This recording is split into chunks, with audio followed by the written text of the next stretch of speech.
नमस्कार, स्वागत है आपका आवाज समाचार में। मैं हूं आपके साथ दीपाली नंदा। बुलेटिन में सबसे पहले आपको बताएंगे इस वक्त की बड़ी हेडलाइंस। वित्त मंत्री निर्मला सीतारमण की अध्यक्षता में जीएसटी काउंसिल की 2 दिन की बैठक जारी। 5% और 18% के 2 स्लैब के प्रस्ताव पर होगा विचार। ऑटो, इंश्योरेंस, कंज्यूमर ड्यूरेबल्स जैसे सेक्टर्स को बड़ी राहत की उम्मीद। क्रिटिकल मिनरल्स की रिसाइकलिंग को बढ़ावा देने के लिए हो सकता है इंसेंटिव स्कीम का ऐलान। सूत्रों के मुताबिक कैबिनेट की बैठक में मिल सकती है मंजूरी। बाजार में आखिरी घंटों में शानदार तेजी। दिन के ऊपरी स्तर पर बंद हुआ बाजार। मेटल, फार्मा शेयर्स में अच्छी खरीदारी। बैंक निफ्टी नीचे से करीब 1% चढ़कर बंद। मारुति सुजुकी ने लॉन्च की 5 स्टार रेटिंग वाली नई एसयूवी विक्टोरियस। लेटेस्ट फीचर्स से लैस है। Hyundai Creta, Tata Nexon, Kia Seltos, Volkswagen की टाइगुन जैसी कारों से होगा मुकाबला। सेमिकॉन इंडिया 2025 में आज दूसरे दिन भी प्रधानमंत्री मोदी ने लिया हिस्सा। टेक्नोलॉजी का इस्तेमाल कर बनाए गए प्रोडक्ट्स देखे, जानकारों से भी की बातचीत।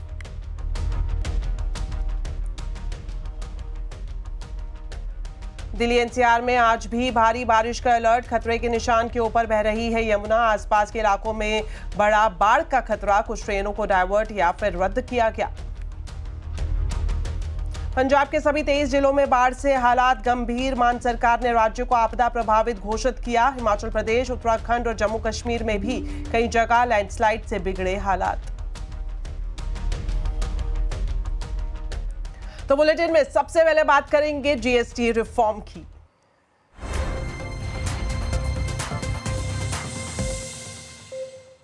तो इकोनॉमी और बाजार के लिए आज डी डे है। जी हां, प्रधानमंत्री नरेंद्र मोदी ने लाल किले की प्राचीर से जिस दिवाली गिफ्ट की बात की थी, उसे जमीन में उतारने की शुरुआत हो चुकी है।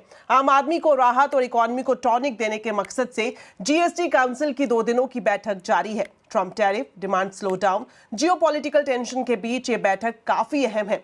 इसमें नेक्स्ट जनरेशन रिफॉर्म की नींव रखने की कोशिश होगी। तो जीएसटी रिफॉर्म से जुड़े सभी पहलुओं पर हमारी बारीक नजर है।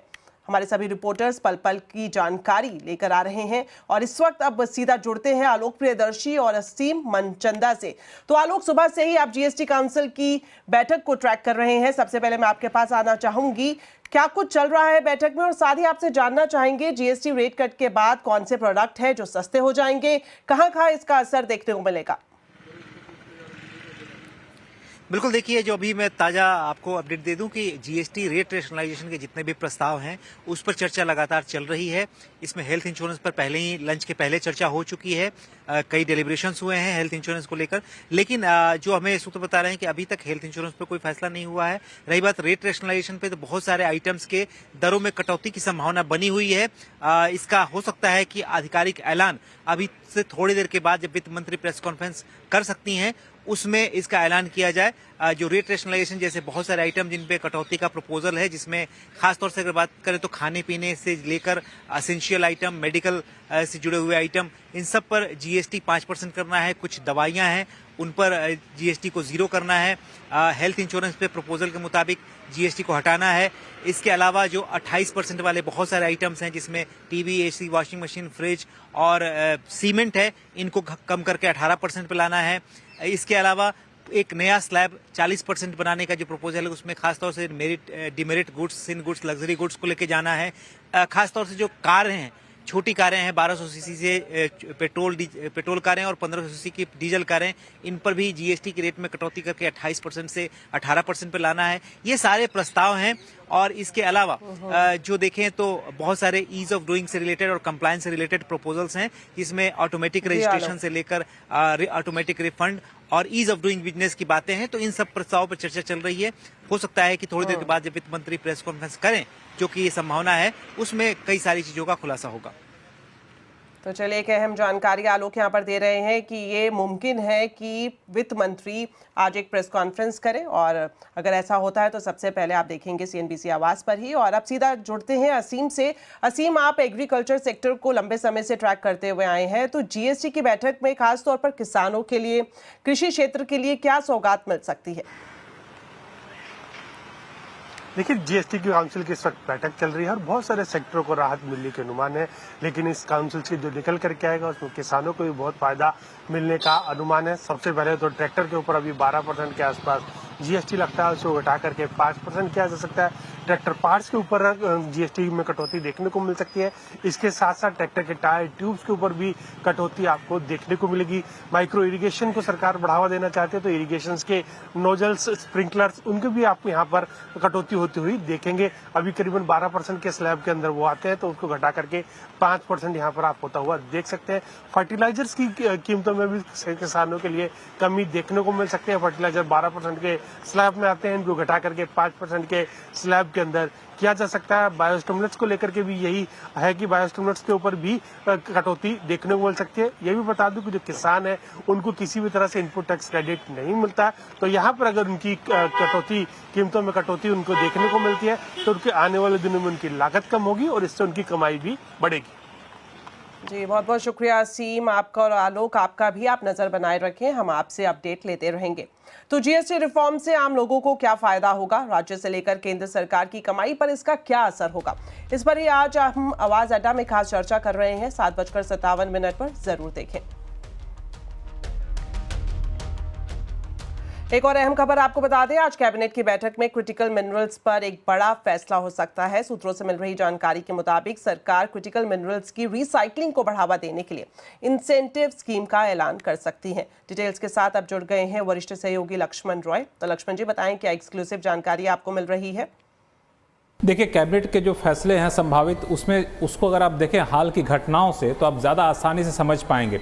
दरअसल चीन ने जिस तरीके से रेयर अर्थ मिनरल के एक्सपोर्ट पर शिकंजा कस दिया था, तो हमारे यहाँ ऑटो कंपनियाँ हों, मोबाइल बनाने वाली कंपनियाँ हों, स्पीकर बनाने वाली कंपनियाँ हों, उन सबको बड़ी दिक्कत हो गई थी, क्योंकि रेयर अर्थ मिनरल जो है वो मिलना मुश्किल हो गया था। तो अब सरकार जो है रेयर अर्थ मिनरल के लिए एक खास इंसेंटिव स्कीम ला रही है। इसके तहत जो भी ऐसे क्रिटिकल मिनरल का इस्तेमाल अभी अलग अलग प्रोडक्ट में किया जा रहा है, प्रोडक्ट जब खराब हो जाएगा तो उस मिनरल को रिसाइकिल किया जा सके। रिसाइकिल कर देंगे तो रिसाइकिल करके फिर उसका इस्तेमाल कर सकेंगे, तो इंपोर्ट पर निर्भरता खत्म हो जाएगी, या फिर कह सकते हैं कम हो जाएगी। तो इसके लिए सरकार एक इंसेंटिव स्कीम तैयार की है, जिसको आज कैबिनेट की बैठक में मंजूरी मिलने की संभावना है। इसमें शुरू में तो ऐसे 1500 करोड़ रुपए दिए जाएंगे, लेकिन आगे चल के रकम बढ़ाई जाएगी। 5 साल के लिए इंसेंटिव स्कीम होगी। इसके तहत कॉपर हो, लिथियम हो, निकल हो, कोबाल्ट हो, रेयर अर्थ मिनरल्स हो, इन सब को रिसाइकिल करने वाली इंडस्ट्री को सरकार जितनी ज्यादा रिसाइकिल करेगी इंडस्ट्री, उतना ज्यादा इंसेंटिव देगी। तो इस लिहाज से ये फैसला कैबिनेट में जो प्रस्तावित है वो काफी महत्वपूर्ण है, और आज शाम में इस पर अंतिम मंजूरी मिलने की संभावना है। जी, शुक्रिया लक्ष्मण जी इस पूरी जानकारी के लिए। चलिए बढ़ते हैं आगे और बात करते हैं शेयर बाजार की। बाजार में आज आखिरी घंटों में शानदार तेजी रही। आखिरी घंटों में बाजार ने निचले स्तर से रिकवरी की। मार्केट की पूरी डिटेल्स अब दे रही हैं कंचन नौटियाल। तो हफ्ते का तीसरा कारोबारी दिन फाइनली बाजार में अच्छी खासी रिकवरी आज के सत्र में हमें आती हुई दिखाई दी है। निफ्टी की बात कर ली जाए, bank Nifty, Sensex, mid caps और स्मॉल कैप चारों ही जगह पे, चारों ही फ्रंट में, यानी कि अगर हम समझे तो ब्रॉडर मार्केट में जो बुल्स का जोश है वो हायर साइड में जाता हुआ दिखाई दिया है। अब देखते हैं कि स्टॉक स्पेसिफिक एक्शन किस तरीके का रहा है। सेक्टर स्पेसिफिकली बात करी जाए तो मेटल शेयर्स में अच्छी खासी चमक देखने को मिली है। स्टॉक के लिहाज से टाटा स्टील, हिंडाल्को, साथ ही साथ जीएसडब्ल्यू स्टील और कोल इंडिया में अच्छे खासे हमें गेन्स देखने को मिले। देखते हैं कि पेन कहां पे देखने को मिला है। Infosys, Nestle India, HDFC life और विप्रो आज थोड़े प्रेशर के साथ बंद हुए हैं। इनफैक्ट आज पूरे ही आईटी पैक में हमें एक जो बियर्स का जोश है वो आता हुआ दिखाई दिया। बात करते हैं कि मिड कैप के ऐसे कौन से शेयर्स हैं जिनमें बढ़त देखने को मिली है। सेल, सुंदरम फाइनेंस, पूनावाला फिनकॉर्प और येस बैंक में अच्छे खासे गेन्स रहे हैं, और कुछ शेयर्स में से खबरों के लिहाज से भी काफी ज्यादा बजिंग थे आज के सत्र में। लूजिंग पॉकेट में Phoenix Mills, MRF, AB fashion and retail और साथ ही साथ इंडस स्टार यहाँ पे खबरों के लिहाज से भी एक दमखम था, जिसके बाद यहाँ पे सेकेंड हाफ में गिरावट देखने को मिली है। चलिए आपको बता दें, स्विगी के बाद अब इटर्नल ने भी प्लेटफॉर्म फीस बढ़ा दी है। तो प्लेटफॉर्म फीस बढ़ने से आपके ऑर्डर पर कितना असर पड़ेगा, पूरी डिटेल्स बता रहे हैं आशीष चतुर्वेदी।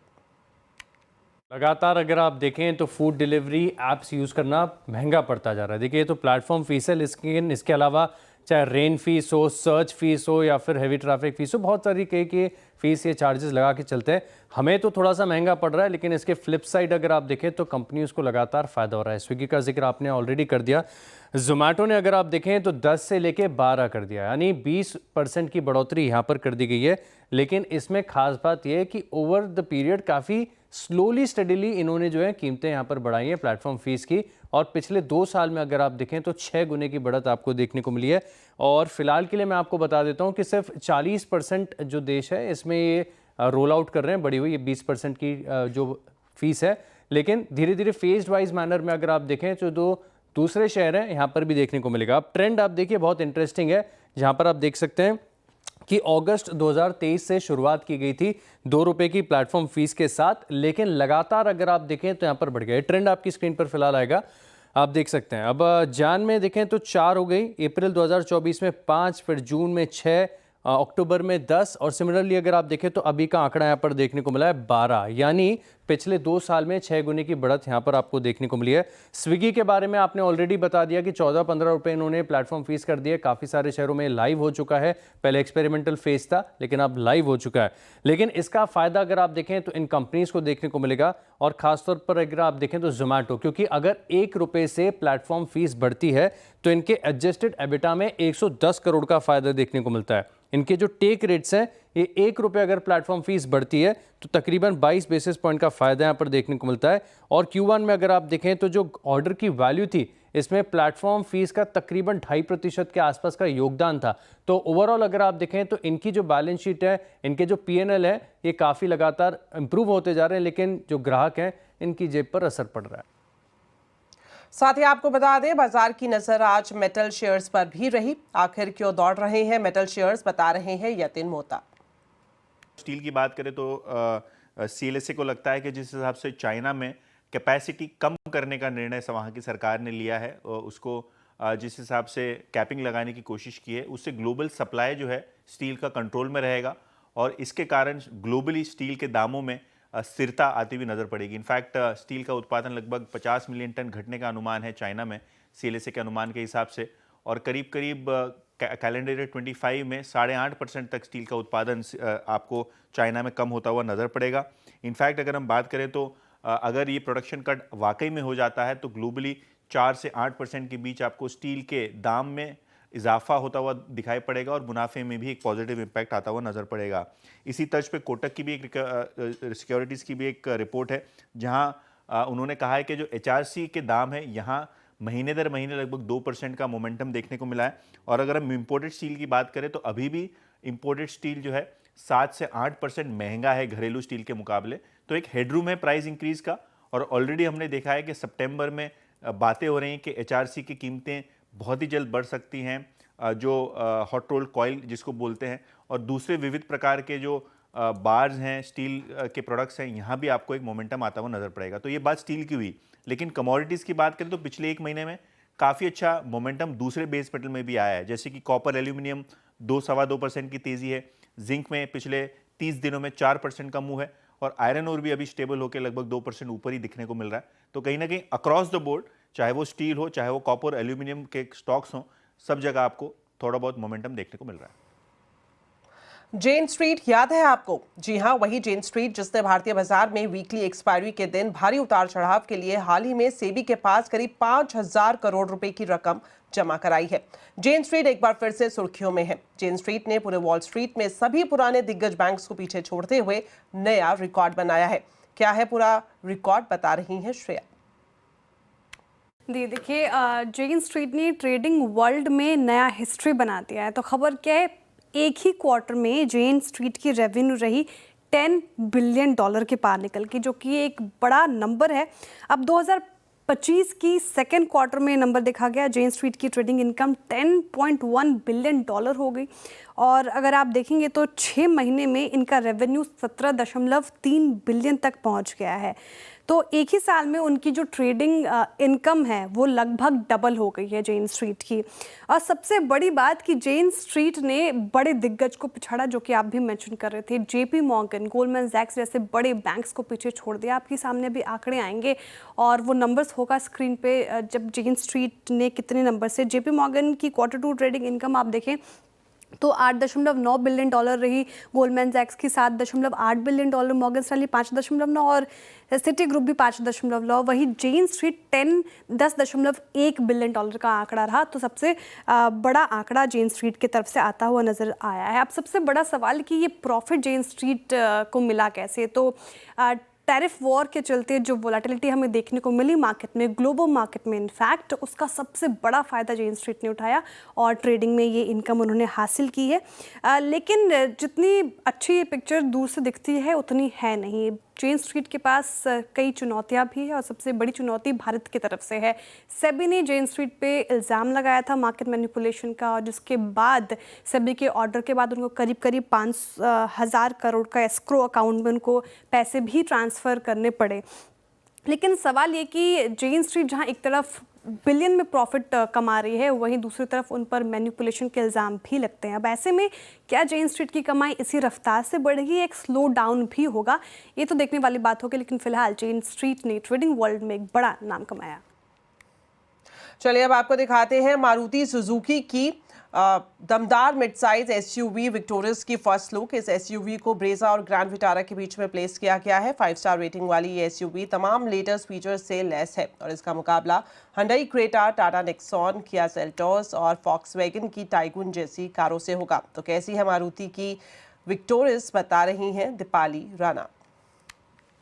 मारुति ने अपनी ऑल न्यू एसयूवी विक्टोरियस को लॉन्च कर दिया है और इसकी पोजीशनिंग एज एक्सपेक्टेड ब्रेजा और विटारा के बीच में की गई है। लेकिन कंपनी इस गाड़ी के थ्रू यंग कस्टमर्स को टारगेट कर रही है, इसीलिए टेक लोडेड भी है और सेफ्टी लोडेड भी है। अगर आप डिज़ाइन भी देखेंगे तो काफ़ी स्लीक डिज़ाइन इसको दिया गया है। इसका अपराइट हुड है, स्लीक हेडलैम्प्स मिलते हैं आपको, ऑप्टिमल बीम हेडलैम्प्स मिल रहे हैं, स्लीक ग्रिल फ्रंट में मिलती है। ब्लैक क्लैडिंग जो इसको एसयूवी फील देती है वो गाड़ी के चारों तरफ दिखाई देगी। इनफैक्ट 18 इंच के व्हील्स इसमें मौजूद हैं। इंटरेस्टिंग है कि अगर आप इसका साइड प्रोफाइल देखेंगे तो ये आपको काफ़ी लंबी गाड़ी दिखाई देगी।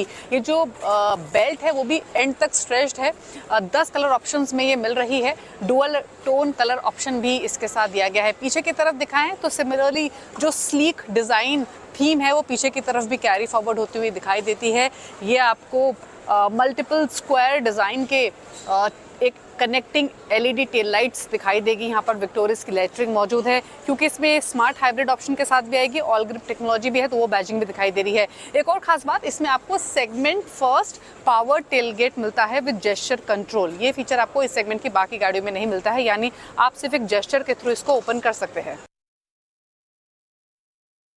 गाड़ी के अंदर भी डुअल टोन थीम आपको दिखाई देगी। बकेट स्टाइल की सीट है और जो इसका डैशबोर्ड है वो हॉरिजॉन्टल और एक स्ट्रेच्ड फॉर्मेट में है। ये ब्लैक इल्यूमिनेशन इसमें दी गई है। 9 इंच का इंफोटेनमेंट स्क्रीन मिल रहा है जो कि विटारा में भी मौजूद है। 10.25 इंच का डिजिटल ड्राइवर डिस्प्ले दिया गया है। यहाँ पर स्टीयरिंग पर काफ़ी सारे कंट्रोल्स मौजूद हैं। पैडल शिफ्टर्स भी आपको मिल रहे हैं। नीचे की तरफ अगर आप सेंट्रल कंसोल में देखेंगे तो आपको वायरलेस चार्जिंग पैड तो मिलता है ही। यहाँ पर फ़ोन स्टोरेज की स्पेस है। सिमिलरली यहाँ आप ये 2 बटन्स देख रहे हैं। दरअसल अब आपको विक्टोरियस में काफ़ी सारे सेगमेंट फर्स्ट फीचर्स मिलते हैं। फॉर इंस्टेंस जो ड्राइवर सीट है उसमें 8 तरीके से आप एडजस्टमेंट कर सकते हैं। ये पावर्ड एडजस्टमेंट है और जो दोनों फ्रंट सीट्स हैं वो वेंटिलेटेड सीट्स हैं, इसीलिए उनको कंट्रोल करने के लिए यहाँ ये फंक्शन मौजूद है। पेनोरामिक सनरूफ नहीं, लेकिन बड़ी स्मार्ट सनरूफ आपको इसमें मिलती है। तो विक्टोरियस के लॉन्च के मौके पर मारुति सुजुकी के senior executive officer marketing and sales से खास बातचीत की दीपाली राणा ने। आइए देखते हैं। पहले ये माना जा रहा था कि एक ऐसा प्रोडक्ट रहेगा जो कि ब्रेजा या फिर विटारा के बीच में आएगा, बट अभी क्लोजर टू विटारा ज़्यादा दिखाई दे रहा है। पहली चीज़ है कि आपने ये बहुत अच्छा समझा है कि हमने ये पोजीशनिंग जो की है यंग इंडियन कस्टमर के लिए की है। क्यों की है, मैं आपको ये बताना चाहता हूँ। ये गाड़ी के अंदर में जो एक यंग इंडियन कस्टमर मांगता है, एक्सपीरियंसेस मांगता है, theatre on wheels, shopping on wheels, tech lab on wheels, safety की यदि हम बात करें तो एडास 2 है 10 फीचर के साथ में। रिलैक्स गाड़ी चलानी है, मैं इंजॉय कर रहा हूँ। ऑटोमेटिक गाड़ी जो है आपकी ब्रेकिंग करेगी यदि सामने कोई गाड़ी आ जाती है। आप इसके म्यूज़िक सिस्टम को इंजॉय करके देखिए, एम्बियंट लाइटिंग को आप देखिए इसके अंदर में है। तो जो एक आज एक यंग इंडियन कस्टमर मांगता है वो इस गाड़ी के अंदर मैंने सब कुछ दिया है। तो कहने का मतलब ये है कि इसीलिए इस गाड़ी को हम बोल रहे हैं गॉट इट ऑल। जो भी एक ये इंडियन कस्टमर का दिल मांगता है, दिल चाहता है, वो हमने सारी चीज़ें इसके अंदर में प्रदान की है। विटारा से ज़्यादा प्रीमियम फीचर्स इसमें मिल रहे हैं, एडवांस फीचर्स मिल रहे हैं। लेवल 2 एडास की आपने बात की, पहली मारुति गाड़ी है जिसमें फीचर्स मिल रहे हैं, उसके बावजूद भी अरेना के थ्रू इसको बेचा जाएगा। वजह देखिए, मैंने आपको कहा ना, ये प्रोडक्ट की पोजीशनिंग होती है। जिस कस्टमर को हमने टारगेट करके किया है, हमें लगता है कि उस कस्टमर को हमको ये सारी फीचर्स प्रदान करनी चाहिए। हमने टेलगेट भी दिया है, वो जेस्चर टेलगेट दिया है, अपने आप खुल जाता है। क्योंकि जो ये यंग कस्टमर है उसको थोड़ा एक्सपीरियंसेस चाहिए। ओके। जबकि जो हमारा ग्रैंड विटारा है उसकी पोजीशनिंग जो है बड़ी प्रीमियम है, उसका अलग ही है, उसकी स्टाइलिंग सब कुछ अलग है। आप देखेंगे मतलब इसके बायर्स कंफ्यूज नहीं होंगे दोनों गाड़ियों के, हम दोनों लोग के बहुत अलग अलग क्लियर बायर्स है हैं। ओके। कि बायस बड़े अलग हैं। उसके बड़े ही यंग कस्टमर हैं हमारे इस गाड़ी के लिए। उसके जो कस्टमर्स हैं, they have arrived in their life, they are looking for something premium, sophisticated. अब बात करते हैं सेमिकॉन इंडिया 2025 की, जिसमें आज दूसरे दिन भी प्रधानमंत्री नरेंद्र मोदी ने हिस्सा लिया। प्रधानमंत्री ने इस टेक्नोलॉजी का इस्तेमाल कर बनाए गए प्रोडक्ट्स देखे, साथ ही जानकारों से भी बातचीत की। कल ही प्रधानमंत्री ने सेमिकॉन का उद्घाटन किया था और इस मौके पर प्रधानमंत्री मोदी ने कहा कि सेमीकंडक्टर इस सदी के लिए हीरा साबित होगा। उन्होंने बताया कि सेमीकंडक्टर सेक्टर के लिए सिंगल विंडो सिस्टम बनाया गया है, जहां राज्य और केंद्र से जरूरी मंजूरी एक साथ मिल जाएगी। सेमिकॉन इंडिया की शुरुआत 2021 में की गई थी और आज 4 साल बाद भारत में कई सेमीकंडक्टर प्लांट्स हैं और 10 सेमीकंडक्टर प्लांट्स पाइपलाइन में हैं। आपको बता दें, इन पर 1.5 लाख करोड़ का निवेश होगा।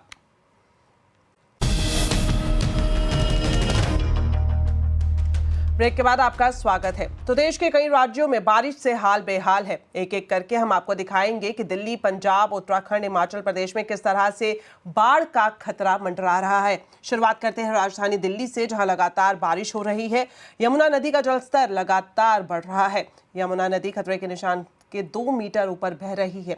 इससे दिल्ली में बाढ़ का खतरा मंडराने लगा है। लगातार बारिश की वजह से सड़कों और निचले इलाकों में पानी भर गया है। रेल यातायात पर भी इसका असर पड़ा है। कुछ ट्रेनों को या तो डाइवर्ट कर दिया गया है या फिर रद्द कर दिया गया है। साथ ही कुछ ट्रेनें ऐसी भी हैं जिन्हें शॉर्ट टर्मिनेट किया गया है। प्रशासन स्थिति पर नजर बनाए हुए है और राहत कार्य में जुटा हुआ है।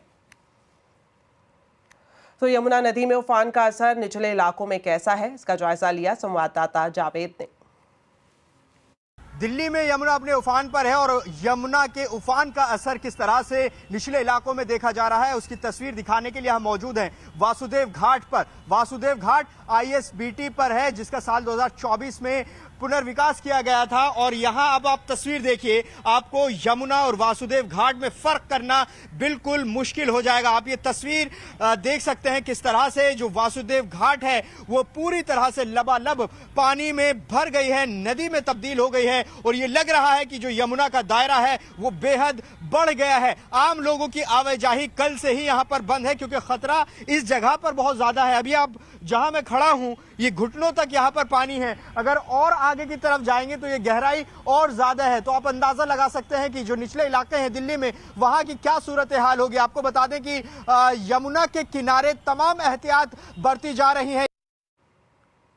वहीं दिल्ली सरकार में मंत्री परवेश वर्मा ने कहा कि घबराने की जरूरत नहीं है। सरकार हालात पर नजर बनाए हुए है और पूरी तैयारी के साथ स्थिति को संभाल रही है। उन्होंने दावा किया कि दिल्ली में फिलहाल बाढ़ जैसी कोई स्थिति नहीं है, हालात पूरी तरह नियंत्रण में है। बाढ़ एवं सिंचाई मंत्री परवेश वर्मा इस वक्त हमारे साथ मौजूद है। सर, दिल्ली में फिलहाल बाढ़ की क्या स्थिति बनी हुई है? क्या ये कहना होगा कि दिल्ली में बाढ़ आ रही है या केवल फ्लड प्लेन तक ही रह जाएगी? दिल्ली में बिल्कुल बाढ़ नहीं आएगी। दिल्ली में कोई बाढ़ की स्थिति ऐसी नहीं है और ना ही बाढ़ आएगी। सारी स्थिति बिल्कुल हमारे नियंत्रण में है और सारे अधिकारी यहाँ पे 24 घंटे अपनी निगरानी में हैं। हमारे DM, सारा पूरा दिल्ली सरकार का प्रशासन पूरा एक एक सारी बातों पर अपनी नज़र है। तो बिल्कुल किसी को लोग सर प्रभावित होंगे जो निचले इलाकों में है, और सरकार की उनके लिए क्या तैयारियां हैं? पूरी तैयारियां हैं। हमने स्कूलों में और हमने टेंट लगाए हैं। वहाँ पर हमारी पूरी उनके खाने की, शौचालय की, दवाई की, हर चीज़ की उनकी व्यवस्था है। तो जितने लोग भी यहाँ पे यमुना के ऊपर में रहते थे झुग्गियाँ डालकर, उन सबको हटाया गया है और एकदम सारे सुरक्षित हैं। तो दिल्ली के बाद अब खबर पंजाब से, जहां बाढ़ से हालात बिगड़ रहे हैं। पंजाब के सभी जिलों में बाढ़ से हालात बेहद खराब है। पंजाब के भगवंत मान सरकार ने पूरे राज्य को आपदा प्रभावित घोषित कर दिया है। खेतों से लेकर सड़कों तक पानी ही पानी नजर आ रहा है। गुरदासपुर में हालात का जायजा लिया संवाददाता सपना शुक्ला ने। यहाँ से देखिए इतना पानी यहाँ तक दिखाई दे रहा है, काफी ज्यादा पानी है, यहाँ तक पानी आ गया है।